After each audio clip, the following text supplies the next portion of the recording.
The world is saved.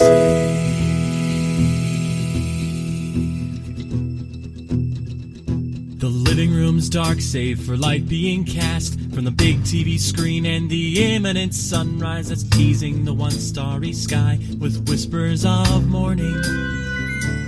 George is you and has greeting. George does have greeting. George is not Baba. So I gotta be honest with you. When I was writing this opening line, because I put more time into this line than I think I normally have to put into an opening line of an episode.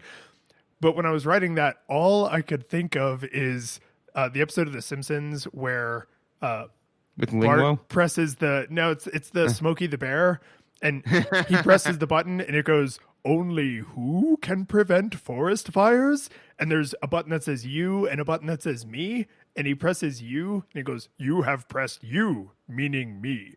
The correct answer is you. And he kicks it. And because I was like, technically, George's you would mean I'm you, Right. I'm George, right? So like it doesn't totally work out, but I thought it was okay. And plus, I got this side story out of it. Exactly. No, it was a huge plus. The only other thing that you could do is, if you had all of the letters in a row, you could nudge up like you is subscribe and like the channel, and leave comments, right? You is leave comments, Subscribers has comments. Subscribers has comments, which means that if we push the subscribers into a defeat, it would just explode and there'd be comments. Yes. What did you think I meant? I don't know. I mean, from everything that we've done with encouraging them to go outside of their house and start screaming, I think exploding into positive comments about the show, I think that's on brand. It is on brand. So we played Baba Is You, which I don't want to say we played Quirk just to set this episode up, but the fact that we did. Well, the fact that we played Quirk first, like, I'm thankful for, right? Mm-hmm. Although, again, this is not a direct sequel to that episode, but you should go listen to that episode and then come listen to this episode. And if you already listened to that episode, do it again anyway. The one thing that I was genuinely shocked about with this game is how recently it came out. This game came out in March of last year. Like, yes. I knew it was a NEWstalgia game. I didn't realize it was like that new, because usually there's like a couple of years between us and when we get around to a game being on Nostalgia Goggles. So I was like, oh, this one's like fresh out the oven. So the reason I did know that it came out last year because the way I became aware of this game was I watch a YouTube channel, Game Maker's Toolkit, which has all kinds of, good information on there. And if you're not subscribed, if you have any interest in game design, definitely check it out. I will fully admit to the fact that some of the more salient observations I've had on this show have been not cribbed directly, but, I have learned things from that show that I have applied here. Great artist steal, George. Yeah, exactly. We all stand upon the shoulders of giants, and it's entropy all the way down.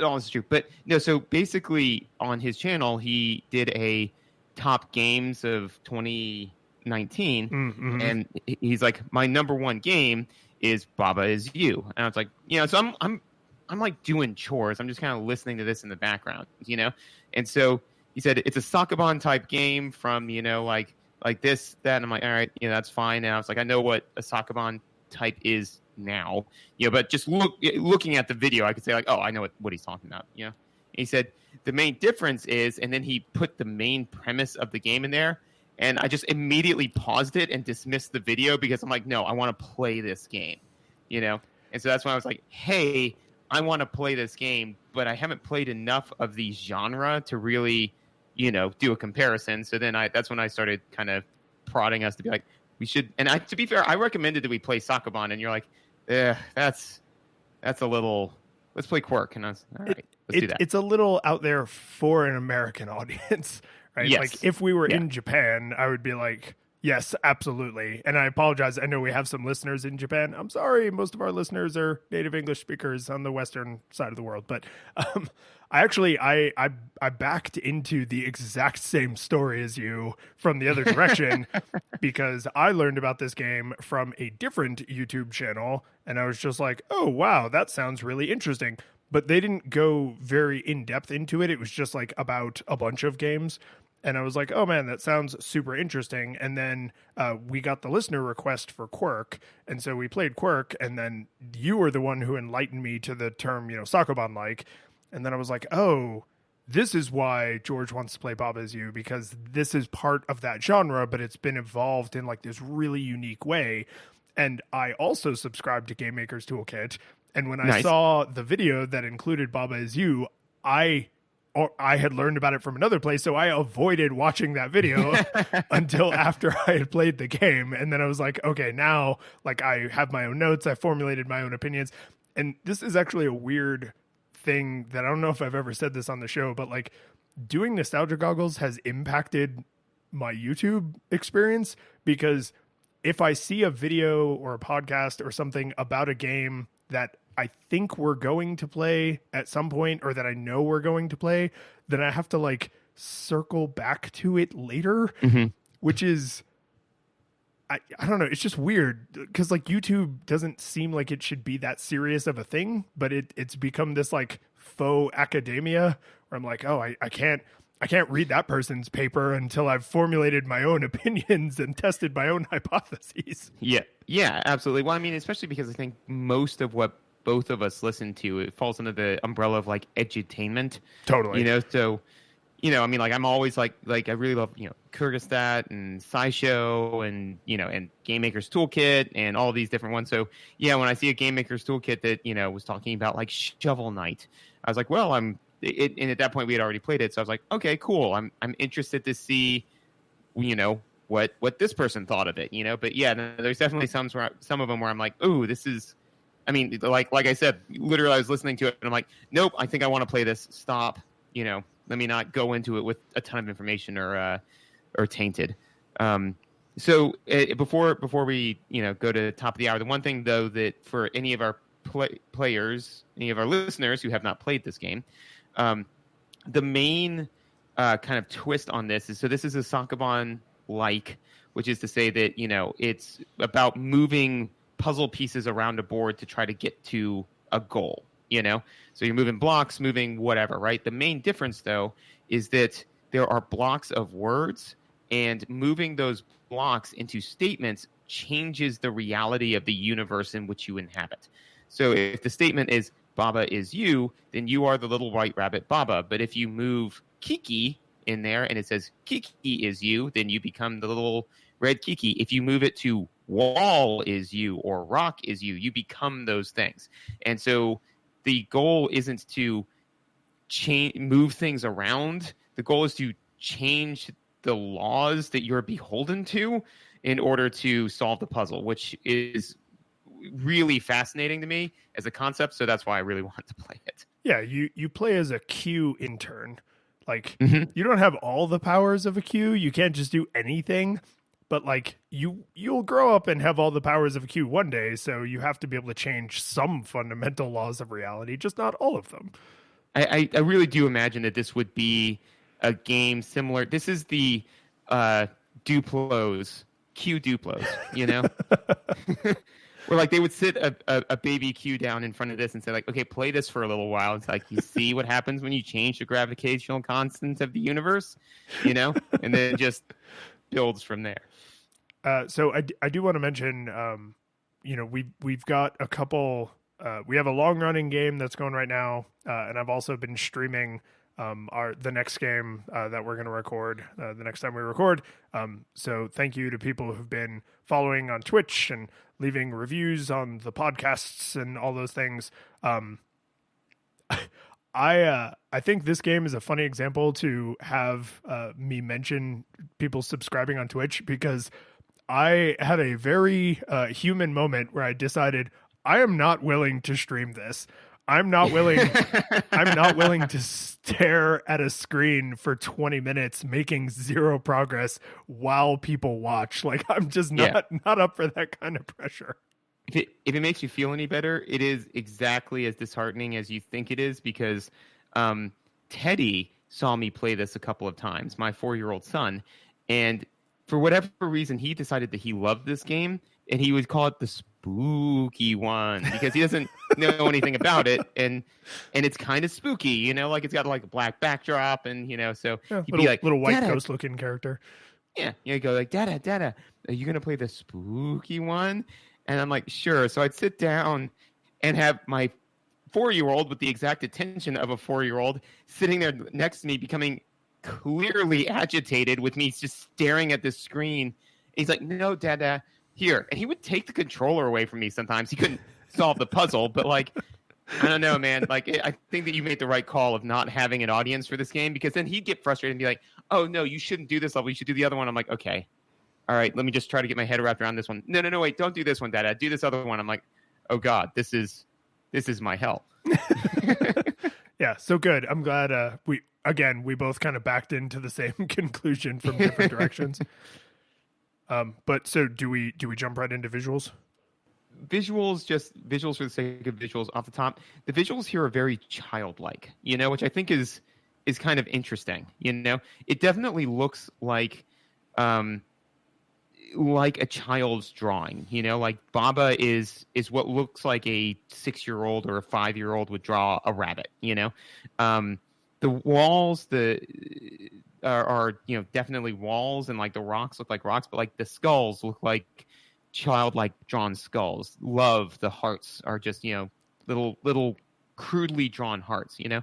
So it has a very childlike aesthetic, you know, and even the language that's used, like Baba is you, you know, rock is stop, you know, things like that is very, very childlike, which I thought was very interesting considering how deep and complex the problem solving is, like how much of the universe you have to be aware of in order to solve the problem. Like I thought that it was very interesting juxtaposition between those two things, and I wasn't sure what to do with that information. I have some theories, but I wanted to know what your thoughts were. Yeah, I mean, I literally have like a child's drawing, but in a good way in my notes. I'm on the same page as you. I don't know if I felt like it was a bad thing, mostly because the nature of what you're trying to do is so complex that communicating it with the simplest possible words and the simplest possible visuals is probably necessary to not cause other distractions. Like if everything was too detailed, maybe is the right word. Like if everything looked too sophisticated, certainly the verbiage, right? If the text blocks were more complicated words or, you know, larger multi-syllable words where a simpler single syllable word might suffice, then sorry, I just did it, right? I could have said would do instead I said suffice, right? Like that would lead you to start to pick apart nuance that may not actually exist, right? You'd be looking for nuance that isn't there just because it's like, oh, well, one interpretation of that word, or maybe because this wall is angled this way, I can, it like in every 3D platformer where you're like, is this slope flat enough that I can climb up it? It looks like maybe it is, right? There's none of that ambiguity, which is, it forces you to focus on the nature of the world and not the appearance of the world, right? Everything is very clear down to, what I don't know what you would call them other than like the ends of sentences. So like the word you, right? In Baba is you is it's a negative, right? So every word is in a block, and the word you is in a block where the word part is the negative space, and then the block part is the colored space instead of the word you being in colored letters. And that actually tells you that there are parts of the sentence that can't go in. You cannot write a sentence that is you is Baba, right? Right. You can have Baba is you. You can have Baba is you and something, but you can't start a sentence, right? Stop can't start a sentence. Open can't start a sentence. And they don't give you that information in any way other than when a sentence is on, like when that rule is in effect, it's illuminated. And if Mhm. you put a block style word at the beginning of a sentence, that sentence will never illuminate. And Right. they don't ever tell you that. They never give you that information, but you try the first time you try it, you now know from that point on, oh, stop and open and push and all these other words that are in blocks cannot go at the beginning of sentences. They can go at the end and they can go in the middle. And so if the block had like, oh, it's a metallic sheen, that means it can't go at the beginning of a sentence. This one kind of has like a wet sheen, but it might be metallic. You know what I mean? Like simple prevents all of that. Yes, I agree completely. I think that they were leveraging the simple art style in multiple ways. Here's my kind of aesthetic feel for it, because I agree with you completely, is that, if they had really complicated or complex visuals, I mean, I can't even imagine somebody trying to do this in actual 3 dimensions instead of top-down 2 dimensions. Like, it'd be untenable, which is a word that you would never see in Baba Is You. You see just tenable, and there's an un, and so you can push un in front of tenable to make it untenable. Anyways, no, is that what I think that they're kind of trying to do with the artwork is to basically constantly drive to you, like, think like a child, because, like, and this is one of the things I just find so fascinating and to me deeply meaningful about this game. And at some point I'm going to gush about the philosophy behind this, and I don't know when that's going to come out, so just everybody brace up. But is to say, like, like, remember when you were a kid and it's like, okay, well, now I'm going to be the jet airplane, Oh, okay, well, like, well, don't, the floor is lava, don't touch the floor is lava. And it's like, and then the kid just jumps down and you're like, well, how come you're able to touch it? It's like, oh, well, I'm floating, and it's like, okay, so now you can just walk across the floor, which is apparently lava, which I'm drowning in, just like, think like a child, don't, like, just, if it's not working, change it, rock is you, like, so it's like, if it's like rock is stop, and it's like, well, I gotta get past this. It's like, then make the rock not stop you, like, just change the gravitational constant of the universe, right? So to me, it's that art style. Not only does it help with everything you said about, making it very simple, not adding complexity. It's in this sense, it's kind of like with Portal 1, where, the visuals are very clear where you can and can't portal, because they are asking you to think in such a novel space, to where people literally say, well, that's thinking with portals, meaning that a game literally taught you how to think about space differently, like that's no small feat, right? So, like, in the similar ways that they were kind of like, we can't have wild, insane, complex visuals or anything like that. It wouldn't work, so we're going to keep it really simple. Well, Nate, I feel like they even did that with the animations themselves, right? Not just the static assets, but when they're in motion, because first off, everything's technically in motion all the time because it does the Dr. Katz style wiggly like home movies used to do before they decided to smooth it out, which is weird. Yeah. But that, like, the edge of everything just looks like it's filled with carpenter ants and it's just kind of wiggling. And that's it. The only reason I think it's odd is because I found, and the people that I talked to that played this game, you spend a lot of time not moving, right? Mm-hmm. And so that means that you are often staring at a static screen trying to think, like, okay, well, what if I made this sentence into that? What if I combine these 2 sentences, whatever? And so the screen is always kind of dancing, right? But then I noticed that that wiggly outline is, like, pretty subtle, right? It's not distracting, but there are certain little touches that are bigger motions to communicate information you need, because the wiggly outline is just an artistic choice, which is neither here nor there. But things like is hot, if you are melt and it is hot, actually I should say if you is melt and it is hot, then when you touch it, you die, right? If it is defeat, when you touch it, you die. So, like, you need to know that kind of information, and the way they often communicate that is with these, like, really gentle touches. So if something is float, it has this, like, really kind of lilting up and down floating animation, just enough that you can tell the difference between what is floating and what's not floating. If something What is float and what is not float. right. So like if something is hot, it gives off like just a little bit of steam periodically in these like little bursts. There's also lots of things that can move that are not necessarily you, because there's the is move block where things move on their own. But when those things move, they do not leave a dust trail.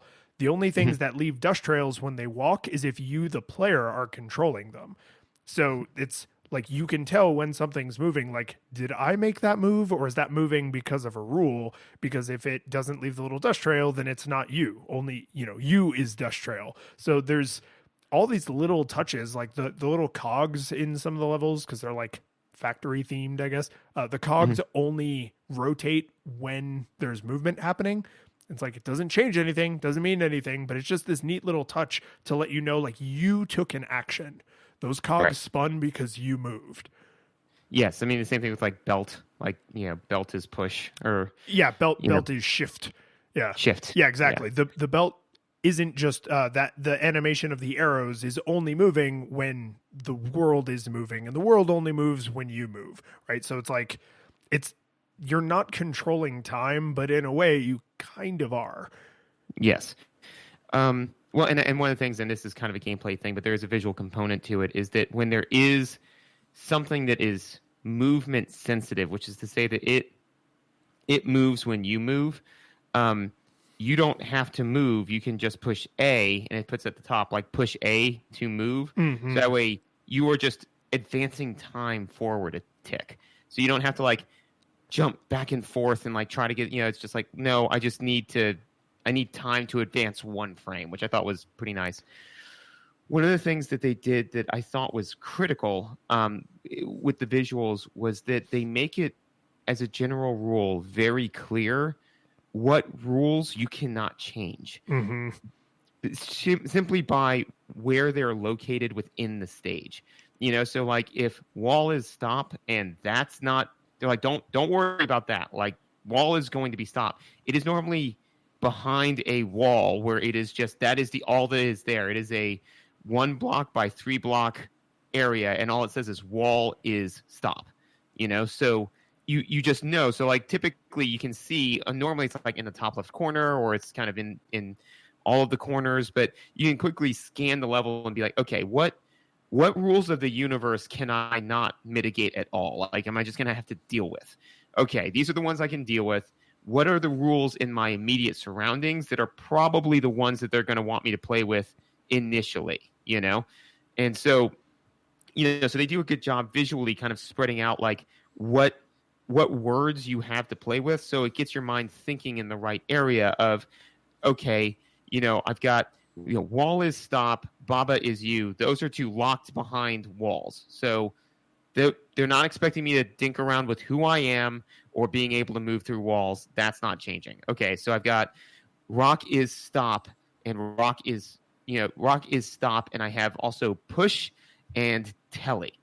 So it's like, okay, so probably something with a rock and teleporting somewhere, like so, and then you start playing around with it, but I thought that they did a good job visually laying out where the words were to lead you down an appropriate path. So I actually had the same note under mechanics, but I'm glad that you mentioned this in visuals, because what I didn't think of when I put this in mechanics is everything you said is true, and there's 2 different ways they communicate that information that are actually subtly different. So when they do, wall is stop and it's completely surrounded by a wall, that tells you right away you cannot change this rule, right? Because you can't even get to where the rule is. But something else that they will do, because this is a Sokoban-like, which means you can't pull things, you can only push things until later, but we'll get to that. Until you can pull things. Right up until you can. But one of the other things they do is they will start with rules up against the wall or up against the extreme edges of the screen sometimes, but you can still get to them, which means you can add on to them. So you can do, if it says like wall is stop, you might be able to make it wall is stop and open. So you can't negate the stop, but you could make it and open, or you could make it and push, or whatever, right? Or you can do, there's a bunch of puzzles you solve by like, I can't move this thing, but I can turn it into something I can move. So like one of them is like, you know, grass is Kiki is defeat, right? And then it's like, oh, then I'll just pile all the Kikis in the corner and then walk past, you know, in the now open space, right? So this is really important from communicating the mechanics, because if you go into a level where something is completely walled off, all you have to do is memorize that rule and then stop worrying about it, because you can't change it. If it's against the wall or against the edge of the screen, then you might need to manipulate it, but you can't negate it, right? And so there's that subtle difference in, is this thing against the edge where I can reach it, or is this thing actually completely unreachable? Gives you some information. Either don't worry about this at all, worry about this a little, or it's out where you can manipulate it. You absolutely need to worry about this, right? And Right. just literally the placement on the screen gives you all of that information. And it's again the simplicity, right? It's important. Do I need Yeah. to know about this and file it away, or do I need to know about this and use that information to solve the puzzle? Well, and that's the thing, is that, you know, like, they were very, and I can't not liken this to Portal because of the novel space it makes you think in, but is that, you know, they were like basically saying, look, we are going to, okay, now I'm gonna go into the philosophy of it now. So here's the thing, is that, and I'm gonna butcher this a little bit, so please bear with me, but there's 4 main stages of cognitive development, right? There's you know, the first one where it's basically, and I always get the first 2 screwed up a little bit, but it's basically like or I think it's the universe exists, right? Like, you get this when you're a baby, right? You know, so it's like, you know, the universe exists. Oh my God, that's amazing, right? And then all of a sudden you realize that you're not the universe, right? You are different, you know, like that you can kind of control things that happen to you. You know, so like the first thing you get when you're like an infant, you know, second one you get when you're like 2 or something like that, very, very young, you know? And then when you're a teenager, you hit stage 3 development, which is I can change, you know? So, which is why you tend to see a lot of experimentation with identity around that time, you know? Is it's like, oh, I'm not static. I can be anything, anyone. I can do whatever I want, you know? And then interestingly, some people stop developing. Like, not everybody reaches stage 4 of cognitive development. Which is to say that, and you cannot reach stage 4 until you're actually in your mid-20s. So it happens way later in life, but it means that there are 25-year-olds that are more cognitively developed than 60-year-olds, just because some people hit it. You can hit it at any point past that point, but it just doesn't happen for some people, which is the universe can change, you know? Mm-hmm. So, because I mean, think about how many people do you know where it's just kind of like, well, that's just the way the world works. It's like, it doesn't have to. The universe can change, you know? This feels really reminiscent of like internal, external locus of control. Very much so. Yeah. Yes. You know, it's kind of tangential, but I mean, it you know, as with a lot of, you know, human philosophy and psychology, it kind of all kind of bleeds together. But I mention all that because what drew me to this game is that so often I've said, you know, like whenever you reach something that you don't like or that you wish wasn't so, you have 2 options: change yourself or change the universe, right? If you're walking down the road and there's a giant boulder in your path, you can change yourself, walk around the boulder, or change the universe, move the boulder. Those are your options, right? And whenever I say to people like, oh, we'll just change the universe, they're like, oh, yeah, that's all I have to do. I'm like, well, you don't have to change the whole thing. You just have to change the part of it you don't like, you know? Like, well, not but do all something of it, about it. not today. Yeah. I mean, it's already after lunch. Yeah, exactly. You know, you don't have to change the gravitational constant of the universe. You just have to change, you know, you just have to polarize the deflector dish to, you know, like, you know, or whatever Jordy did. So I said all that to say this, is that this game is one of the first ones that I've really seen that just takes that concept and just runs with it. You know, to basically says, you know, like, what if we made that a core concept to where, like, we made a video game to where the entire game is about changing the rules that govern the universe, right? Where it's not only a feature, it is the core feature and a requirement. And I find that amazing and fascinating. And they knew that this concept is foreign to many, many, many people, So they knew that they were going to be teaching it, even to myself, where I'd like to think that I have a pretty firm grasp about changing the universe when I don't like it. I myself, can struggle with it just like anybody can, right? So because they knew all of that cognitive legwork that they were having to do, they basically said, lobotomize everything else. If it is not serving that core concept, it doesn't need to be in the game. Fancy artwork? Nope, it's gone. Narrative? What narrative? It's gone. Like all of it. Just start. Like you go through the 7 core aesthetic, right? You can probably just like nope, not only is it nope. Yeah, not only is it not a core aesthetic, it's not there at all. Like what's the narrative behind this game? It's like I don't know. I got to the ending and I still don't really know what happened. Like it's not important. Don't worry about it. Worry about this one thing. They really did exactly. In fact, I say I think it was literally one dude. Nice. It is the original creator and team decided exactly what you're saying, which I think is reminiscent of like the way you learn to meditate, right? Mm-hmm. Or honestly, the way you would learn most skills is you have to cut away all of the noise, right? So you think about like, oh, I want to learn to meditate. It's like, well, yeah, a Buddhist monk could probably walk through Times Square on New Year's Eve and successfully meditate because they can push all of that visual and auditory information out of their mind. But you and I, not so much, right? So we need to be in a quiet area, and we need to maybe close our eyes and sit comfortably so that we're not distracted by like our aching knees and aching backs and things. Like these are all ways you cut that stuff out. And to say we want someone to do this incredibly mentally complex task, so how's it gonna look as they're moving through the universe where we're having them think in this way? And it's like simple as possible.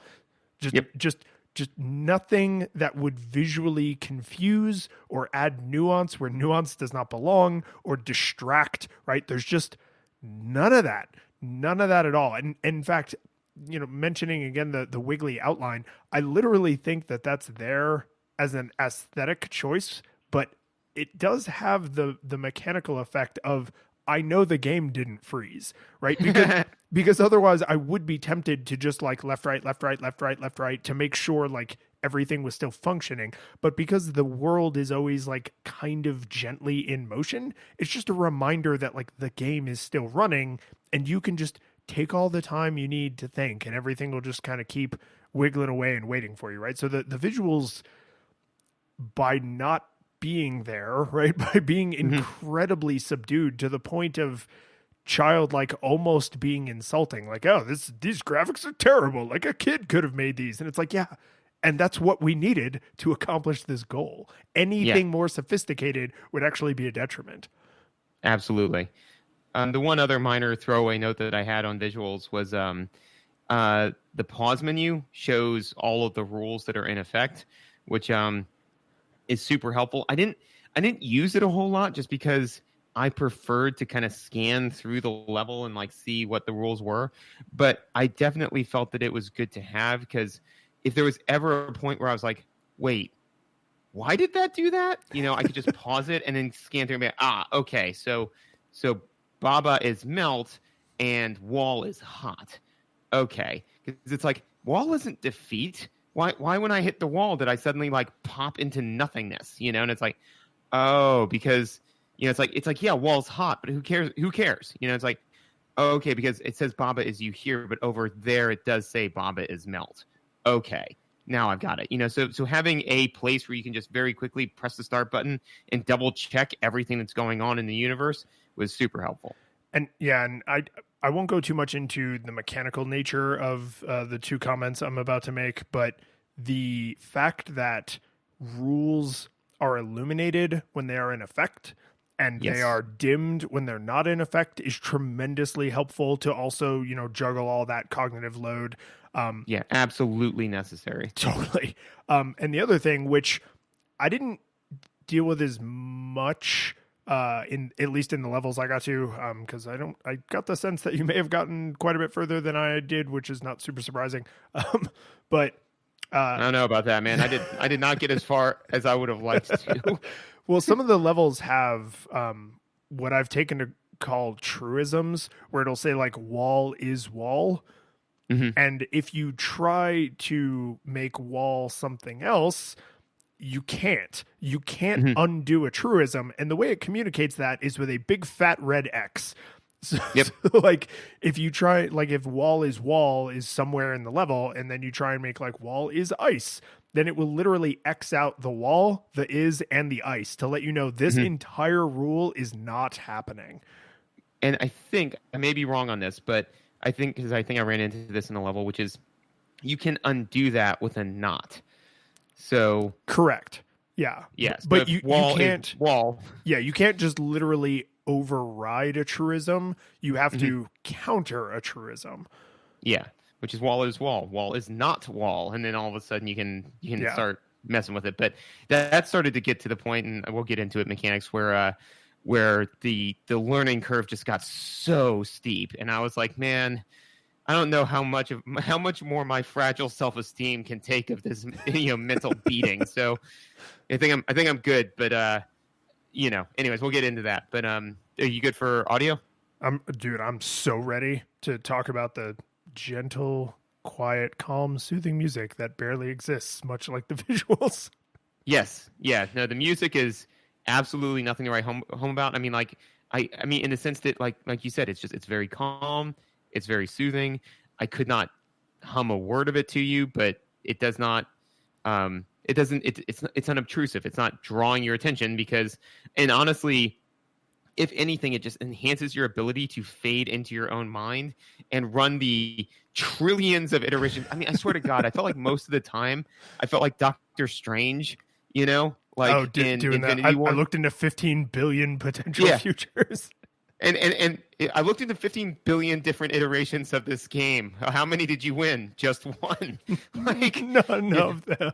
None of them. There's an infinite number of parallel universes, and not a single one am I able to beat this game. And all this is true. The one thing, though, that I did feel that they did a very good job with, though, was some of the sound effects. Actually, no. This one is a music note that ties into sound effects, right? Which is, if you catastrophically screw up, the music ducks out entirely. Yes, and a catastrophic fail in this case would be not only death, but also rendering yourself non-functional. Like if you break the sentence "Baba is you" and you are not something else, the music goes away, and it goes away almost instantly. Like it almost instantly fades to zero. Right. And it fades to zero. Then there's normally a little replay button at the top that says like, hey, and you can literally just back it up one move, which we'll get into in mechanics. But like you can just undo that last thing that you did. But I do think that, I don't know why, man. I definitely ran into a wall that was melt when I was hot, or that was hot when I was melt. I ran into more skulls that were defeat than I could possibly count. Ran into a few loves that were defeat, which I found emotionally distressing. Mm-hmm. There was nothing that was more cerebrally and emotionally damaging than dissociating the you from a sentence, man. I don't know why, but all of a sudden it's like, you are nothing, and then all of a sudden I'm like, oh God, I'm not, like, because to me it's like the entire universe can change, and you're almost like a small demigod. You can mold it into all of these different things that you want, but in your mad genius, you forgot to firmly tether yourself to any part of it, and so you just ceased. Yeah. Ugh. No, you can create a universe in which you don't exist. Yes. And so I really kind of felt like, I don't know why the dropout in music really drove that home to me, where it was just kind of like, to me, it was like, the music doesn't exist anymore. Not that the music stopped existing, you stopped existing in the universe. You know what this is? This is the cleric going into the cursed area with the vampire, right? Yes, in Catterley. Yes, because he goes in and he can no longer hear the song of his god, but he doesn't realize it right away. Like, this is that. Is like, Yeah. it's not that the music went away, you went away. The universe has music, you're not there to hear it.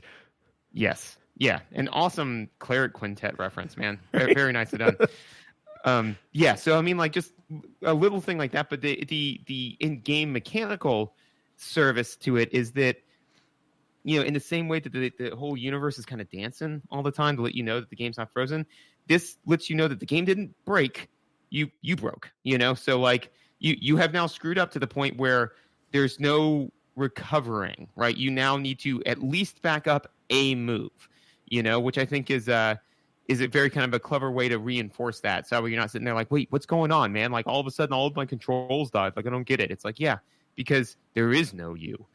And so in that same thing, there's always a very clear sound effect associated, like when a thing happens, you know? So for example, when you put a rule into place, you know, there's a little like, bloop, you know? Yeah, a little kind of sparkly noise. Yeah, kind of sound effect where it's like, hey, just so you know, like all of the letters will turn a bright color and it'll give you a little sound effect to be like, hey, just so you know, you put a new rule into effect. So if you weren't trying to do that, you did it. So you may want to double check what you just did because you've changed the nature of the universe. The same thing with, like, you know, if you destroy something, if you make something, anytime you do a thing, even moving technically does have a small little running around carpet trying to zap your younger brother. It's really inoffensive though. It's like, yeah, it's like to me it sounds exactly like the sound effect of, you know, trying to build up static electricity to like shock your sibling. Like that's, I don't know exactly what that sounds like. I didn't have any siblings. I had to like live vicariously through others, but my understanding is that was a thing that siblings did to one another. Does that mean you grew up deaf, or like, I never heard any sounds because I had no siblings? Yes. No, I think that I saw on a TV show, which just sounds so sad. Like I saw on a TV show the way siblings interacted with one another. But no, I saw that and I think like my brain said, ooh, you could do that to your parents. And then immediately said, don't do that to your parents. Yeah. So I just don't think that I ever made that sound because I never was trying to do the thing that the sound would precipitate. That's fair. If you live in a dry enough climate like I do, you're just constantly electrocuting yourself and everyone around you. It's just part of winter. Dude, I'll tell you what. One of the things that I found when I lived in Colorado was,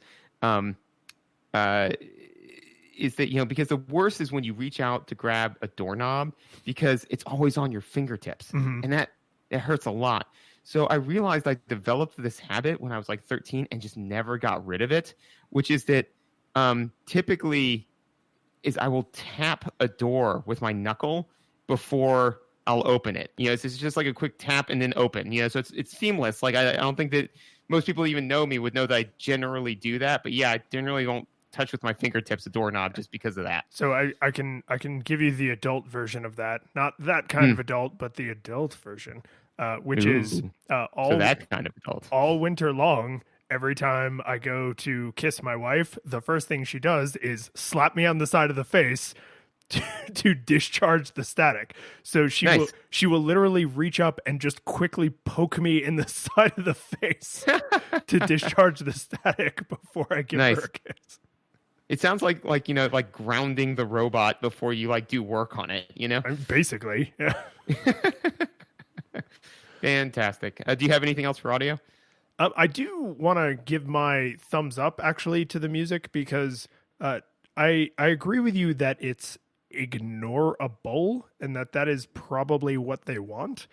But if you stop and listen to it, like I actually sought out the soundtrack for this, which is like all modern indie games, easily available. But if you stop and listen to this music, I don't think it's just quiet music. It feels like they intentionally wrote fairly meditative Zen. The melodies there aren't dizzying highs and frightening lows, right? It's very soothing. Like it frankly sounds like the kind of music you might meditate to, right? It's not exciting, it's not scary, it's not sad, it's sort of emotionless white noise almost, but with like a really simple melody. And there's, I don't know, maybe like 5 or 6 different level songs that I can think of that I was exposed to, plus like the title screen music. But I liked it. I actually kind of caught myself thinking like, I sort of want to like just go for a walk and listen to this. Like I want to just like be in the woods and just looking at rocks and thinking about pushing those rocks. Like it's just, it's nice, kind of zenned out. And I think that's like the super simple visuals. That's also important for a puzzle game because some of the puzzle games we've played have fairly energetic music, which makes you feel like you should always be on the move. And sometimes that's true, right? Like in Tetris, you can't sit there and have a long, deep think about where the next block should go. You sort of need to decide, right? Dr. Mario, right? You sort of need to make your decision. In a soccer ball. Lois, can you look up fork and look up lung? Why? Time is a factor here, Lois. It's like where should I put this blue block? Time is a factor here. Yeah, exactly, right? So having energetic music might actually fit better because it's like, yeah, stay focused, stay on task. Whereas in a Sokoban like, which this is for all of its quirks, is you actually kind of want the opposite. You sort of want to sit back, take in the rules of the universe, think about which gravity constants you're going to change, and then go take a decisive action, right? You're not really incentivized to just randomly string nouns and verbs together to see what happens, right? It's like, no, take all the time you want. There'll be this gentle music that's not driving you forward. The visuals aren't going to be all like crazy and like, oh, I can't interpret this because it's so visually complicated, right? It's just all just like take your time, man. Like the puzzle will be here when you're ready. And I feel like the music actively supports that. Yeah, I would definitely agree with that. I mean, obviously it's a running gag about how poor my ear is for music. But that being said, is that I would agree completely in the sense that, the pacing of the music is not antithetical to the game. And it's actually a very good lead into mechanics because I definitely think that the game allows you to sit there and kind of, I mean, realistically, the cadence to this game that I generally fell into was staring at the screen motionless for between 1 to 10 minutes and then exploding into motion, and working through this plan. And then I mean, 3/4 of the time, half the time, the plan would fail, because of like, oh, well, okay. But it was never because the game did something that I could not have predicted. I just simply did not predict it, So I would be like, okay, I'm going to put this sentence together. It's like, oh, but when I do wall is, or rock is push, now I can't push the rock to where I want it to go. Like I thought I could, but I couldn't. Or now that, rock is pushed the way I went about it, rock is no longer, telly. So, or actually now that rock is pushed, I can't use it as a teleporter because I can't get into it. Yeah, which is, this isn't a problem for the first section of the game, but you learn at some point when more complication comes in that the rules have an order, right? So like push trumps telly, right? Stop trumps, I think push also trumps stop actually, right? Stop trumps defeat. So if wall is stop and defeat, the wall can't kill you because you have to step onto the wall for it to kill you, but stop stops you next to it. So yes, there is an order of priority to the rules, and I think they mostly make it so you never ever have to think about that through level design, right? They try to not put you in an area where you have to understand, oh, this rule trumps that one, but if I put this one in between those two, then I can get this crazy effect where all three are true, but only because this particular one is in the middle. That may be happening under the hood, but you as the player do not have to do any of that juggling, and thank God. Yes. That would be nightmarish. Well, and again, not what they're trying to do. They're not trying to make you think about like precedence and order of operations. They're just trying to get you to think about changing the universe. And to me, it kind of made intuitive sense because it was like, whichever ones happen, like, don't allow you to occupy the same space as the thing. So like Telly and Defeat necessitate you occupying the same space as the thing, you know? Also, another bizarre thing that you just don't even think of is that if there's no rules associated with an object, you just pass through it unfettered, which is just eerie. Yeah. You know, so like if rock isn't push or stop or defeat, it's just nothing. You just move through it. Like it just kind of isn't a part of the universe until all of a sudden you make it a part of the universe. So like there were definitely times where I was like, oh yeah, I don't need rock is push. But your brain gets so used to the fact that just because, I mean, generally a lot of the times they necessitate you to use the rule rock is push, right? You use that one a lot, which makes sense because they play with it very cleverly because, you know, generally speaking, a lot of the puzzles will necessitate you to push a rock. But then occasionally they'll be like, okay, but we're going to make it so that way you can't use rock as push. Because remember, that's not inherent.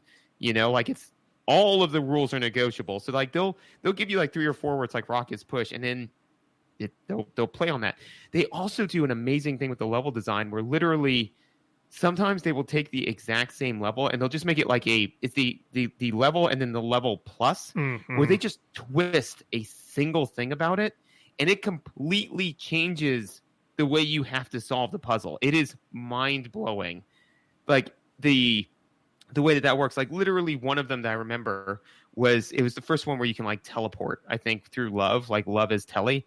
And it was the exact same level. They just mirror imaged it, right? So I'm like, okay, cool. So I just do exactly what I did before, just as a mirror image. And then all of a sudden I was like, wait, no, that's not going to work because of the way I did it before. A mirror image of that won't actually work. I've got to completely from the ground up change the way I solve this puzzle. And that's, you know, like, again, I think that they're doing that on purpose to be like, you know, remember, just because it works this way doesn't mean that a small change doesn't mean you have to completely reformulate your thought process. It's really impressive. Yeah. And, okay. So I got to ask you, I knew at some point I was going to have to ask you this question, but I'm going to ask you this question now. Do you know about how many puzzles you solved? As of the time of recording, because I suspect we will both dip back into this in the future. Yeah. Do you know how many it takes to beat the game? It's less than 50. I think it's maybe 35 to 45. Yeah. So I'd say probably 60, 55, somewhere in there. Okay. So do you know how many there are total? Oh, like at least 100. 249. There it is. Yeah, no, a tremendous number because I remember, and so this is another thing that I had in my notes, which was just how early the ending is, you know, because basically you solve like 30 puzzles and you get the 3 little flower things, you know, I'm like, all right, neat. And so then, you know, a level appears and goes, the end, ? And I'm like, no. And I went in there, and it's hard. It's a hard level, you know. But I was able to beat it, and then, yeah, the game just ends. And I was like, well, but there's still tons of levels, you know. So then I kind of went back through and played a few more, and I was like, oh, right. Because the game gets absurdly difficult right around that time. Like, I beat the game and then was able to scratch the surface of, like, each of the additional little areas I could get to, and then just hit hard walls in almost every single one. And I was like, I mean, I could go online very easily and find the solution to this, but that's not fun. Well, that's not point of that. A puzzle game, right? Because like if you look up the solution in a platformer, like where do I go? You still then have to go, right? Right. Like I recently got the true ending or the full ending to Hollow Knight. It's like, yeah, I knew what I needed to do, but it was hard and no amount of walkthroughs, even though I had like the most rigged setup and I knew that this is the easiest way to beat the final boss. It was still hard and I had to execute it. Puzzle games, particularly Sokoban likes, are not like this, right? If you look, you can literally, okay, up 1, right 3, down 2, you know what I mean? Like it'd be gaming by numbers. Like it just wouldn't I can't imagine that being satisfying. Maybe some people would be like, hints are nice, right? If like you don't even know where to start and it's like, do this rule first or undo this rule first. It's like, oh, okay, that's step one. Now I can try to extrapolate, knowing that that is the correct step one, right? But just seeing the entire solution is not a useful thing. So I wanted to share, this is tangential, but I wanted to share this one side story about a time when I totally did look up the solution to a puzzle online, but it was because I was playing a different game. So I had one of the employees that worked under me in a job I had a few years back, came to me and we would do like these management walks around the lab.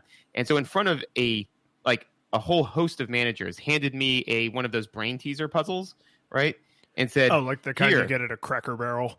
Yeah, exactly. He said hey, here you go. And he said you haven't solved it until you've both taken it apart and put it back together, right? Now I am terrible at these, and so I was like, okay. So I went back to and so and one of the things that this team had difficulty with was kind of not working together as a team, and so I went back to my office and I tried it a little bit just to see, and of course I couldn't do it. So I went online, looked up the solution, internalized the solution, went back to him, solved it in front of him, and handed it off to him. And he said, "Wow, that was a great job. You solved that pretty quickly. I'll have to give you a more difficult one in the future." I was like, "Would you like to know how I solved it?" And he said, "How?" And I said, "I went online, I looked up the solution, and I solved it." And he just, the betrayal in his face was so stark. And he just said, "You're a monster." And I said, "Just before you think too poorly of me, what was the exact thing you asked me to do?" He said, "I asked you to solve the puzzle." And I said, "And I used every resource I could possibly marshal to that end to help you succeed in your goal of me solving this puzzle. I wasn't prideful. I just went online and found the solution because it was a resource I had." And he's like, "I didn't tell you not to look online." I'm like, "No, you did not." And he was like, "I'll make sure to do that next time." I'm like, "Yeah, if it's important to you, then make sure that you are careful about what resources I'm allowed to bring to bear to achieve your goal." Yeah. So, and I think the moral of that story is that floating just outside the visual space of Baba Is You is cheating is not fun. Yes, exactly. Right?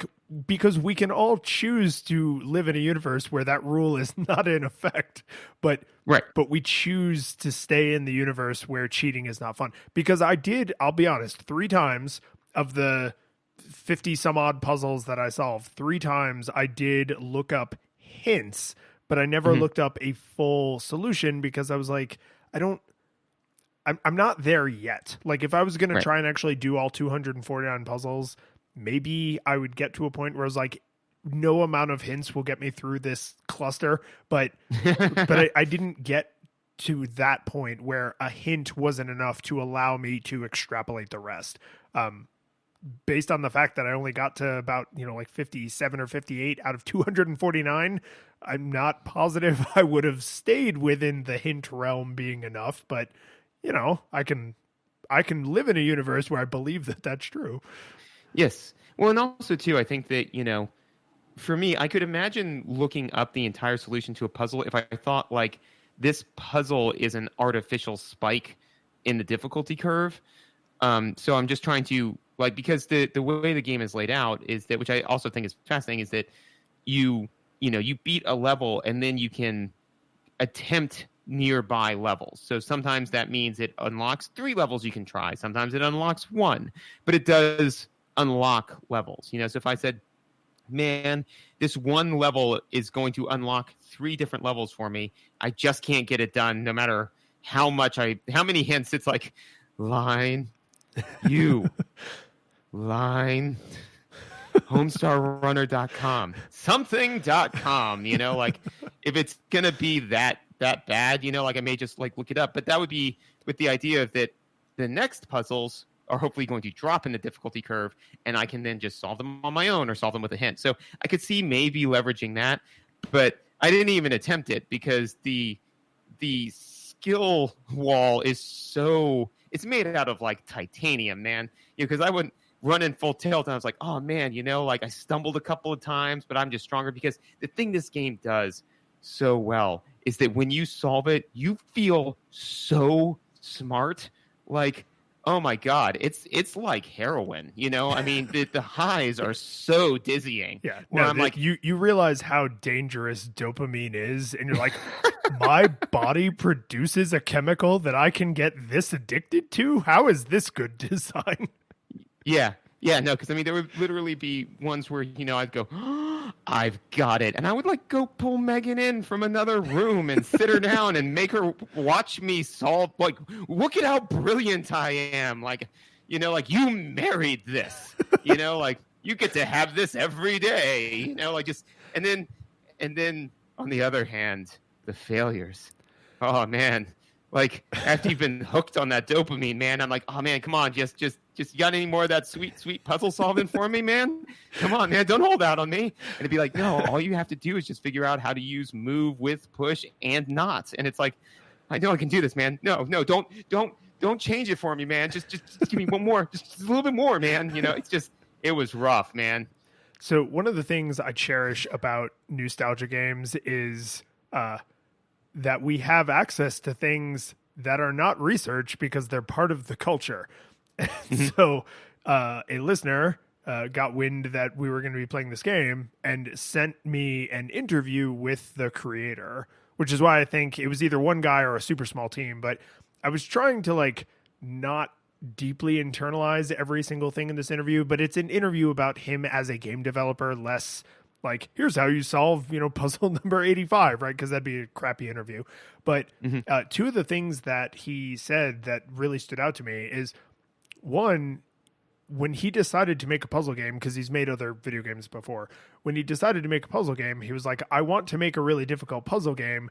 And about halfway through development, I realized that when you are designing the puzzles, you have no sense of how difficult they actually are. Because you're like way too close to the problem. So he put a massive emphasis on not just having playtesters, but he specifically recruited playtesters who were puzzle game designers. So like Jonathan Blow, who did, show favorite Braid and The Witness, right? Who's like a famous puzzle game designer. Like, he was one of this guy's playtesters, right? That's nice. Like, that is the fear he had that he was making a game that was functionally impossible for anyone except him, right? So he was very careful about that. The other thing that I thought was really charming is he wanted those eureka moments to not just make you feel smart, but if possible to like give you a laugh. Because you are changing the gravity constant of the universe. Sometimes rock is you. Sometimes wall is you. And then there's a lot of walls on the screen. And suddenly the whole level looks like it's freaking out. And he really wanted those moments of euphoria to be delightful as much as he wanted them to make you feel smart. And I before I read this article, I actually had that experience a few times where I was just like, oh, that's funny. Okay, I see what he wants me to do. Okay, I get it. Right? Like, and you feel smart, but the overriding feeling in some of those instances is more like mirth. You're just like, that's clever.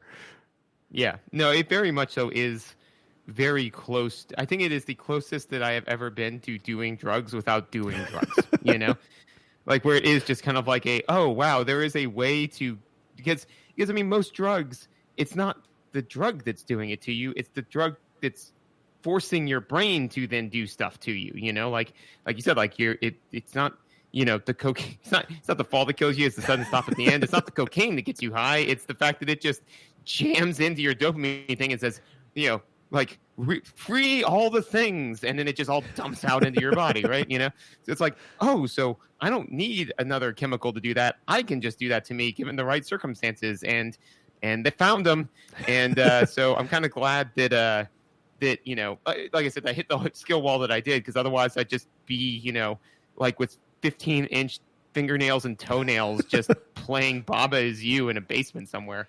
So now here's the counter story to the joy that this can bring. The first level I played in, because we didn't mention when we were talking about visuals somehow, but the levels are kind of like mildly themed. So there's like an underwater area where there's like columns, like Atlantean columns, and like jellyfish and seaweed.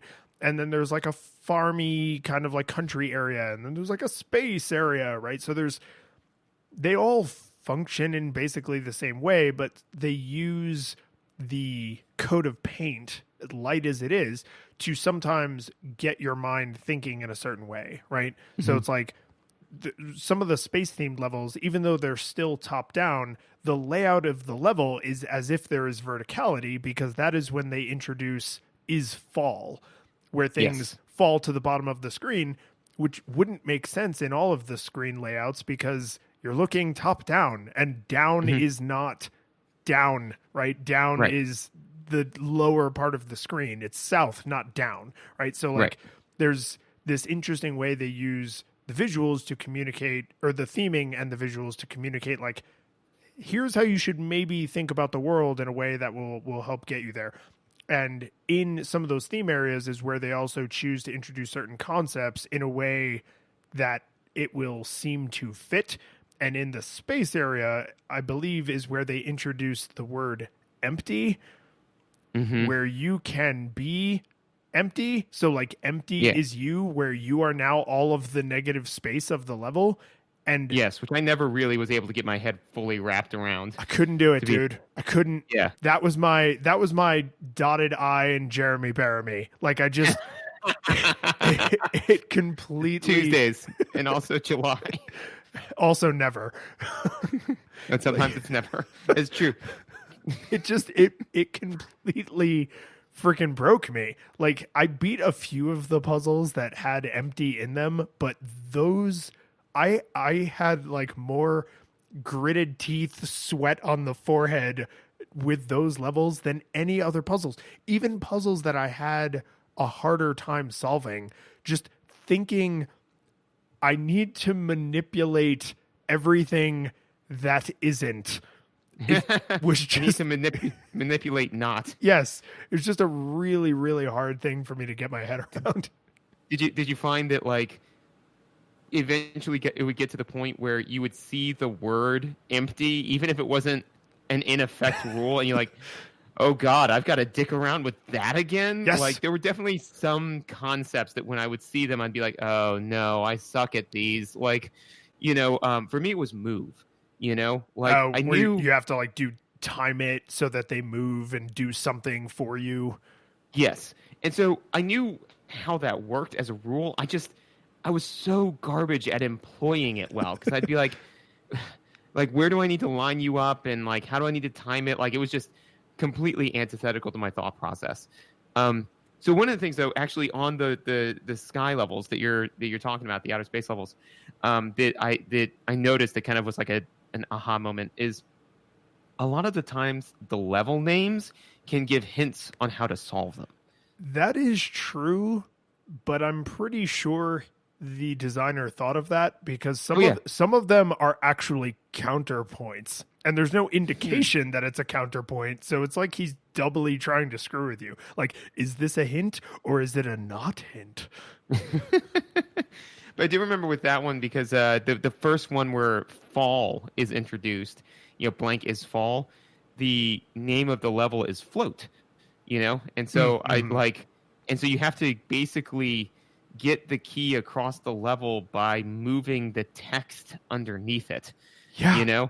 And there's actually a couple puzzles where the words aren't just rules, they are physical objects that you're like, oh, I need to get this word over there where I can't go, but I can stack 7 words behind it and shove it over there, that is one of the few mechanics that there were 2 specific mechanics that, at least in my play, that I encountered that I don't know how I feel about them. One is the words are objects in the world, and sometimes you use them as things like platforms.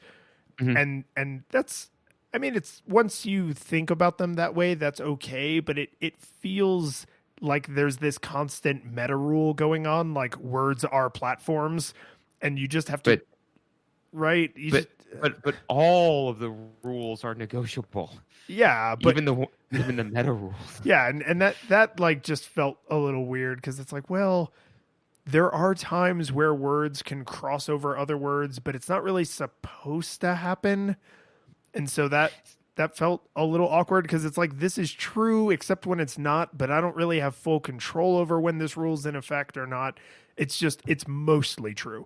The other one is actually kind of the same problem, which is there are times like with teleport, but also just with like is stop, where you can put an object on top of another object and then make it impossible to move that object. And because you later get the rule has, when an object is destroyed, it releases another object. And if you make that object contain itself and something else, you can create an infinite loop. And that's fine, but there are actually a couple puzzles where one of the solutions, because some of them have like 2 or 3 solutions, but there are a couple puzzles where it is a perfectly serviceable solution to create an infinite loop, which is not a way that I think they should be encouraging you to think, because it's like a meta rule. It's like, I can create circumstances by which the normal passage of time will cause this other thing to happen. And it's not like a game ender, but it just, I tended to not like the puzzles where the words had to act like platforms and where I had to cheat the physics of the world to create loops. Those just felt less satisfying to me. Maybe other people totally that got their rock as push off, right? Like, I don't know. But for me, I was just like, like, okay, yeah, I get it. I had to move Kiki on top of this column of words, but I was always just like, Yeah, no, for me, I think like the using words as objects was not a problem, and I actually did get a kick out of ones where it was like, key has key, and then like you box has key, and then I love the has. I just didn't like when you could create an endlessly automatically spawning series of things with like has and move. And so it's just like, this is just happening now. Yeah. Well, I mean, to be fair, I think that was some of the ones where I was like, where I kind of would get a chortle out of it, because I was like, look, especially, and honestly, I got a bigger kick out of it when it was unnecessary, because I was like, one key, you like keys, do you? Have all of the keys in the world, and then like just be a bajillion keys on the thing, and then I would just find the one that I needed and go move it to the door to open it, and then get to flag as win or whatever, So yeah, I think that the game is kind of in a perpetual state of, kind of challenging any preconceived notion that you may have, and that can very much so become exhausting. I think for me, kind of the way I look at it is it's kind of like a titration, in the sense that everything titrates to an endpoint eventually, given enough titrant, and I know this is like a super specific analogy, but I mean, it's just like, to me, it's like, it's not a question of if you'll eventually get outpaced by Baba Is You. The question is simply when, so like, it's, if somebody came to me and said, I beat Baba Is You, my first question would be, how long did it take you? And if they said like 5 hours or something like that, I would then immediately try to size them up as a human and be like, you are either lying or so much smarter than me that I can't even understand your type of intelligence. Or for them, the cheating is not fun rule may not be in effect. Maybe, but I would just be, I mean, like, literally, that would then be challenging my understanding of the universe. Be like, how? How did you do that? If they were like, I don't know, man, it just makes sense to me. Be like, what projects can we put that your very specific mind would just rip out of the water? Because I consider myself to be a pretty smart and fairly mentally pliable dude. Man, I petered out pretty fast. The one other thing that we kind of touched on before, but I just want to make sure that we kind of touch on, and then this is like my only last note that I had where I wanted to make sure we touch on it, which is that the controls for undoing and restarting the level are single button pushes. So it's just it's so good. It's so good. It's so good. Yeah. No, I mean, just the fact that like when you screw something up and you're like, oh, I want to undo that last move, or I want to undo the last 50 moves, or I want to just restart the level. You just press a button, you internalize what those buttons are. This is and exactly what I said I wanted when we played Quirk. I've been playing a Sakoban like on my mobile device, which for some reason does not have an undo at all. And that is exactly what I would want there is a single button to undo. All Sakoban likes should have single button to undo. It is everything. Which Sakoban like are you playing? I think it's called the Warlock's Tower or something. It's like this cute little pixel arty. It's the mechanic in this universe is you have to touch these numbered bubbles, and that's how many steps you can take until you die. So like if you have 3 steps, you have 3 steps to touch another numbered bubble, otherwise you die and you have to start the puzzle over. But that's the thing is you cannot undo. And so if the puzzle is 50 movements, right, which is on the long side, let's say 30. If it's 30 movements, you have to memorize all 30 of those movements because most of the puzzles have one and only one proper solution. So like in Baba Is You, because of the way you have to think about it, if you had to restart the puzzle anytime you're like, oh, I accidentally pushed this thing against the wall and now it's stuck there because I can't get on the other side of it, or I, killed myself, right? I undid the Baba Is You or something, and you had to restart the entire puzzle, like this game, you know what that would do? It would push it from hard to punishing. It would be like, oh no, if you can't hold all this in your head, you're just not smart enough for this game. It's like, that's not fun. No one thinks that's fun. Yeah, being a jerk. The one actually Sakoban like I've been dabbling with that you actually recommended to me is a Sakobond. That's awesome. Is it good? It's good. It's good. I will definitely say that I don't know I having no control group. I can't say this for sure. I will say that, so this is a chemistry Sakoban game for those who, are listening at home. So it's basically you move a molecule around to slowly connect all of the bonds and make a proper molecule. Being a chemist definitely makes it easier because sometimes just looking at the atoms that they give me, I can take a shot at what chemical they're trying to make me make, so I can be like, okay, so with these, it's probably acetic acid. So I know that I'm going to need to have carbon bonded to this, bonded to an oxygen, but so then I can kind of start in the right direction. So I could imagine like not having any chemistry knowledge, it would be a little bit more difficult to enter, but it's a good game. I suggest people check it out. We just had a sub review inside of our game discussion. So I will admit that what I'm about to discuss is completely unreliable self-reported data. But there is a website on the interwebs called howlongtobeat.com. And nice. I use this because when I'm playing games not for nostalgia goggles, I like to have an idea of what I'm getting into because I have a job and a wife and kids and hobbies and things. So like I need to know, like, is this a 5-hour game? Is this a 50-hour game? Not that I'll walk away from a 50-hour game. I just need to know. Right. So this is all self-reported data, right? So it's it might fudge low if people are trying to make themselves look smart. The average reported playtime for completionists of Baba Is You, because they have different categories, is 43 hours. Really? That's a long time, dude. Yeah. Yeah.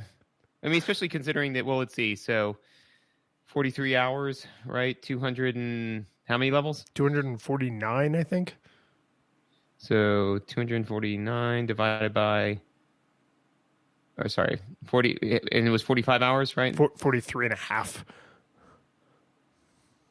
So about 0.18 hours per level, right? So about 10, 11 minutes per level. Yeah. But I mean, that's an average, right? Because some of the levels you solve in 5 seconds, and other ones you stare at the screen for 40 minutes. Yeah, and then walk away and pout and then come back. Yeah, but I mean, I wonder, like, if when they're self-reporting that data, if they're including all the time, like when they're making dinner and not like, and they're still thinking about the level, and then they come back and they play it real fast. And they're like, oh, that level only took me 3 minutes. It's like, it kind of took you 20 hours. Yeah. Yeah, let's be honest, right? Because like a platformer or an RPG or something doesn't work that way. You know, you don't walk away from Super Mario World and then say, "Aha, I've reached the end of the level." When a mathematician finds a new proof and they say, "How long did it take you to come up with that?" They don't count the time they were at the blackboard. They count the entire time they were working on the theorem. Yeah, but it's still, I mean, even because I actually made a note that it took me right around 6 hours, just over 6 hours, to get to the A Way Out puzzle where you get the like first ending. Mm-hmm. And I mean, so that's about a fifth of the way in terms of number of levels, but assuming I'm even smart enough to finish the game, that means I'm only about a tenth of the way through in play hours. Like, right. Yeah, no, it's long. But did you have anything else? I do need to at least talk about is pull. Because this is something we talked a lot about when we played Quirk, and it's just part of the nature of Sakuban games. And so I'm positive he included this to be a troll, because in Sakuban games, you can't push things, or you can't pull things, you can only push them. Which means if you push something up against a wall, it's now trapped there, right? Like you can undo, but that also undoes anything else that changed in the world. So if you have like Kiki moving, or you have something, you know, something that's going down the conveyor belt because the belt is shift or whatever, it also undoes those things. So having is pull means time can continue to move forward and you can pull things, right? It also means that you can essentially attach something to your little rabbit butt and then pull it across the screen. But notably, you cannot turn left or right because apparently that does not constitute pulling. You can only pull in a straight line. So if you want to pull something like left and then down, you have to pull it left, then walk around to the bottom of it, put your butt against it, and then walk down, right? So yeah, how do you pull stuff? With my butt. So but you gotta clench real hard. I based on the levels I played, I only saw is pull less than half a dozen times, maybe 3 or 4, right? Like not a lot, but the first screen I was on, because every puzzle is a single screen, right? So that's I think that's another kind of important mechanical thing to note is you always have 100% of the information in front of you at all times, right? Yes. Another visual choice they made so that clarity is never in question. But the first time I saw is pull on screen, I was just like, what? What? That's like a fundamental part of the Sakuban, like, which, as you've said a couple times, is he wanted to make every single thing questionable, right? Every rule of the universe is questionable, including you can only push things. And so it's hopefully in the later levels, he doesn't go crazy with it, because it just feels a little too winking at the camera to go overboard with it. Like, give me a few winks to the camera. Like, let me know you're in a TV show, but don't deliver monologues directly to me and say my name. Like, then now that's a different thing at that point, right? Now, if pulling becomes a fundamental way I interact with the universe, it's sort of not a Sakuban-like anymore, right? Because Sakuban-likes are pushing, right? If you played a roguelike where the levels weren't randomly generated and you kept all your stuff and you could save and continue your progress, is it really a roguelike anymore? Right? There's only so much stuff you can change before you're like, it's not a something like, it's an inspired by. Right. Yeah. Yeah. No, I mean, that's a fair point. I think I maybe got to 1 or 2 is pulls, and I think I failed both of those puzzles. So it didn't quite hit as home to me, because I was just kind of like, all right, this is a mechanic that I clearly don't understand how to use it. But yes, that is a fair point. Yeah. So now we can ask, do we think it learned from history? And I will say just hard yes, no question. This is a phenomenal evolution of the Sakuban-like genre. Anyone who is looking to make a game in this genre is now, like, Baba likes are probably going to become their own like subgenre, right? So Baba is Sokoban is like some other game, because this whole idea of rules manipulation is not new. Like, there have been other games where it's like, oh, you can change things about the game world. Not like this, not this elegant, not this fully fleshed out and polished and well thought out in all of the different aspects of, like, how might the music support the player solving the puzzle? How do the visuals support the player solving the puzzle? How does the screen layout support the player solving the puzzle? Like, every little thing is constantly reminding you, like, question everything, question everything, question everything. And then when there are things they don't want you to question, like we were talking about in the visuals, they make it so clear to free up those mental cycles to focus on the other thing. So, I mean, I would recommend this even to someone who doesn't necessarily like puzzle games, just for the pure novelty.